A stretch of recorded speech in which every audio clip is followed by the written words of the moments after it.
ഈശ്വരൻ പ്രിയപ്പെട്ട സഹോദരങ്ങളെ, കാത്തലിക് മിററിൻ്റെ മറ്റൊരു എപ്പിസോഡിലേക്ക് നമ്മൾ വന്നിരിക്കുകയാണ്.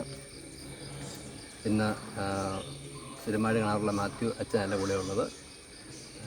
നമ്മുടെ പ്രിയപ്പെട്ട ജോമിൻ ബ്രദറാണ് കൂടെ ഉള്ളത്. അല്ലെങ്കിൽ ജസ്റ്റ് പരിചയപ്പെടുത്തിക്കൊള്ളൂ. അപ്പോൾ അതുപോലെ നമ്മളുടെ വിഷയത്തിലേക്ക് വരികയാണ്. വിഷയം നമ്മുടെ ബ്രദർ തന്നെ അവതരിപ്പിക്കും.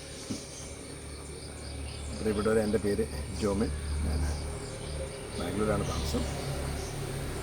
ഞാൻ ബ്രദറിൻ്റെ കൂടെ കുറച്ച് ദിവസം ചിലവഴിക്കാനായിട്ട് കാഞ്ഞിരപ്പള്ളിയിൽ എത്തിയിരിക്കുകയാണ്.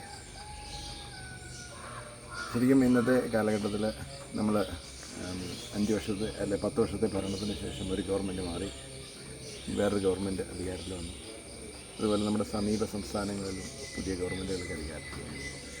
ഇപ്പോൾ ക്രിസ്ത്യാനികൾ എന്ന നിലയിൽ നമ്മൾ സ്വീകരിക്കേണ്ട കാഴ്ചപ്പാടുകളും അല്ലെങ്കിൽ നമ്മൾ ചെയ്യേണ്ട കാര്യങ്ങളും നമുക്കൊന്ന് ചർച്ച ചെയ്യുന്നതാണ്. അതെ, ഭാരതത്തെ സംബന്ധിച്ചും കേരളത്തെ സംബന്ധിച്ചുമൊക്കെ വളരെ പ്രധാനപ്പെട്ടതാണ് ഇന്ത്യ ഒട്ടാകെയുള്ള തിരഞ്ഞെടുപ്പ്, അല്ലെങ്കിൽ ഓരോ സംസ്ഥാനങ്ങളിലുള്ള തിരഞ്ഞെടുപ്പ്. ഇപ്പം മലയാളികളെ നമ്മളെ സംബന്ധിച്ച് കേരളത്തിൽ നടന്ന തിരഞ്ഞെടുപ്പ്, അതായത് പറഞ്ഞ പോലെ 2 ടേം കഴിഞ്ഞ് ആണ് ഇപ്പോൾ മറ്റൊരു മുന്നണിയിലേക്ക് വന്നിരിക്കുകയാണ്.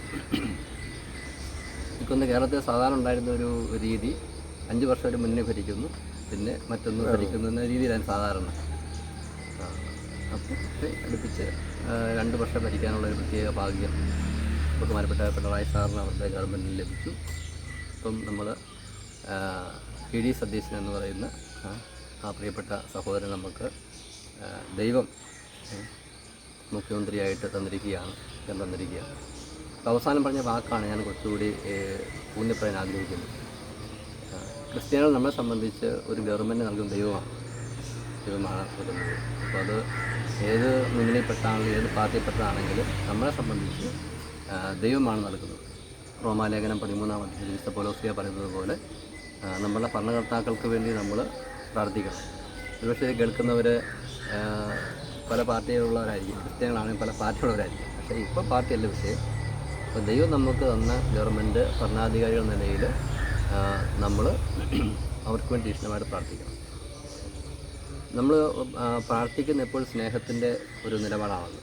അപ്പം അതുകൊണ്ട് നമ്മൾ സ്നേഹത്തോടെ പ്രാർത്ഥിച്ച് കഴിയുമ്പോൾ നമ്മൾ ഇതുവരെ അവർ കാണാത്ത പല കാര്യങ്ങളും നമ്മൾ കാണും. നല്ല കാര്യങ്ങൾ. ഇപ്പോൾ നമുക്ക് പല കാര്യങ്ങൾ നല്ലതല്ലാത്ത തോന്നിയ കാര്യങ്ങൾ സ്നേഹിച്ച് പ്രാർത്ഥിച്ച് കഴിയുമ്പോൾ നല്ലതായിട്ട് നമുക്ക് തോന്നും. ഇത് മാത്രമല്ല, നമ്മൾ വെറുതെ പ്രാർത്ഥിക്കുന്നതല്ലല്ലോ. നമ്മൾ പ്രാർത്ഥിക്കുന്നത് കൊണ്ട് അവരിൽ കൂടെ കൂടുതൽ നന്മകൾ ദൈവം നമുക്ക് നൽകുകയും ചെയ്യും. അപ്പോൾ നമ്മൾ പ്രാർത്ഥിക്കേണ്ടത് ക്രിസ്ത്യാനികൾക്ക് വേണ്ടി മാത്രമല്ല. ക്രിസ്ത്യാനി പ്രാർത്ഥിക്കുമ്പോൾ ഈ മുഖ്യമന്ത്രി വഴി അല്ലെങ്കിൽ ഗവൺമെൻറ് വഴി ക്രിസ്ത്യാനികൾക്ക് നന്മയുണ്ടാണെന്നല്ല പ്രാർത്ഥിക്കേണ്ടത്. അത് പ്രാർത്ഥന കുഴപ്പമൊന്നുമില്ല. പക്ഷേ അല്ലേ, നമ്മുടെ ദേശത്തിന് മുഴുവൻ അല്ലെങ്കിൽ കേരളത്തിന് മുഴുവൻ വലിയ നന്മയുണ്ടാകണം എന്ന് പ്രാർത്ഥിക്കുന്നു. ഒത്തിരിയേറെ മേഖലകൾ നമുക്ക് ഒരു വളർച്ച ആവശ്യമുള്ള മേഖല കേരളത്തിലുണ്ട്. കഴിഞ്ഞ ഗവൺമെൻറ് തുടങ്ങി വെച്ച പല പദ്ധതികളും പൂർവാധികം മനോഹരമായിട്ട് കൊണ്ടുവരേണ്ട കാര്യങ്ങളുണ്ട്. അത് ബഹുമാനപ്പെട്ട മുഖ്യമന്ത്രി തന്നെ KD സതീശൻ സാറ് തന്നെ പറയുന്നുണ്ടായിരുന്നു. അങ്ങനെ അതിനെ അപ്ഡേറ്റ് ചെയ്യുന്നതിനെ കുറിച്ച് പറയുന്നുണ്ടായിരുന്നു. പിന്നെ നമ്മൾ അറിയുന്നതനുസരിച്ച് നല്ല വിദ്യാഭ്യാസമുള്ള അധികം പ്രായമൊന്നുമില്ലാത്ത നല്ല ഫസ്റ്റായിട്ടുള്ള ഒരാളാണ് വന്നിരിക്കുന്നത്. തീർച്ചയായിട്ടും ഒരു ജനതയെ നയിക്കുവാനായിട്ട് നല്ല വിദ്യാഭ്യാസം പ്രധാനപ്പെട്ട ഘടകമെങ്കിലും അതൊരു നല്ലൊരു കാര്യം തന്നെയാണ്. പ്രത്യേകിച്ച് യുവജനങ്ങളൊക്കെ ആണല്ലോ.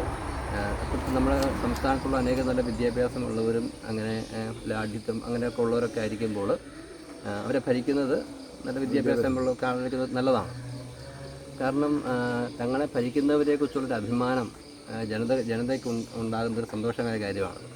ഇപ്പോൾ VD സതീശൻ സാർ ദൈവാനുഗ്രഹത്താൽ അങ്ങനെയൊക്കെയുള്ള പല നന്മകളുമുണ്ട്. അതെല്ലാം നമ്മുടെ കേരളത്തിൻ്റെ വളർച്ചയ്ക്ക് എല്ലാം കാരണമായി തന്നെ പ്രത്യേകം പ്രാർത്ഥിക്കുന്നു. പിന്നെ നമ്മുടെ തൊട്ടടുത്ത് തമിഴ്നാട്ടിൽ വിജയ് സിനിമ നടനായിരുന്ന വിജയ് വന്നിട്ടുണ്ട്. അദ്ദേഹം ക്രിസ്ത്യ വിശ്വാസത്തിലെ ആയൊരു വ്യക്തിയാണ്. ഇതെല്ലാം ക്രിസ്ത്യാനികളായിരിക്കുമ്പോൾ അതിൻ്റെ ഒരു ശരിയായൊരു ക്രിസ്തീയ വിശ്വാസിയാണെങ്കിൽ എൻ്റെ ഗുണം ക്രിസ്തുമതത്തെ മാത്രമല്ല. കാരണം ശരിയായ ക്രിസ്ത്യാനി എല്ലാവരെയും ഹൃദയം കൊണ്ട് സ്നേഹിക്കും. കാപഠ്യമില്ലാതെ നിസ്വാർത്ഥമായിട്ട് എല്ലാവരെയും സ്നേഹിക്കും. സഹായിക്കും. അപ്പം വിജയ് സാറിന് ആ ക്രിസ്തീയ വിശ്വാസത്തിൻ്റെ ഒരു സുഗന്ധം എല്ലാവരും ഒരു മതക്കാരെ മാറ്റി നിർത്താതെ എല്ലാവരെയും ഹൃദയത്തെ സ്നേഹിച്ച് എല്ലാവർക്കും നിസ്വാർത്ഥമായിട്ട് നന്മ ചെയ്യുന്ന ഒരു ക്രിസ്തീയ ആ ഒരു സംസ്കാരം അത് വളർത്താൻ കാരണമായി തീരട്ടെ. പുതുതായിട്ട് കാണുന്ന എല്ലാ ഗവൺമെൻറ്റിനും പ്രത്യേകമായ പ്രാർത്ഥനകൾ ആശംസിക്കുന്നില്ല. അപ്പോൾ നമുക്ക് ഈ ഒരു ചെറിയ സന്ദേശം ഇവിടെ സമർപ്പിക്കാം. പ്രാർത്ഥന അവസാനിപ്പിക്കാവേ. കർത്താവായ ഈശോയെ, പുതിയതായിട്ട് സ്ഥാനമേറ്റെടുക്കുന്ന ബഹുമാനപ്പെട്ട വി.ഡി. സതീശൻ സാറിനെയും അദ്ദേഹത്തിൻ്റെ കൂടെയുള്ള മന്ത്രിമാരെ സമർപ്പിക്കുന്നു.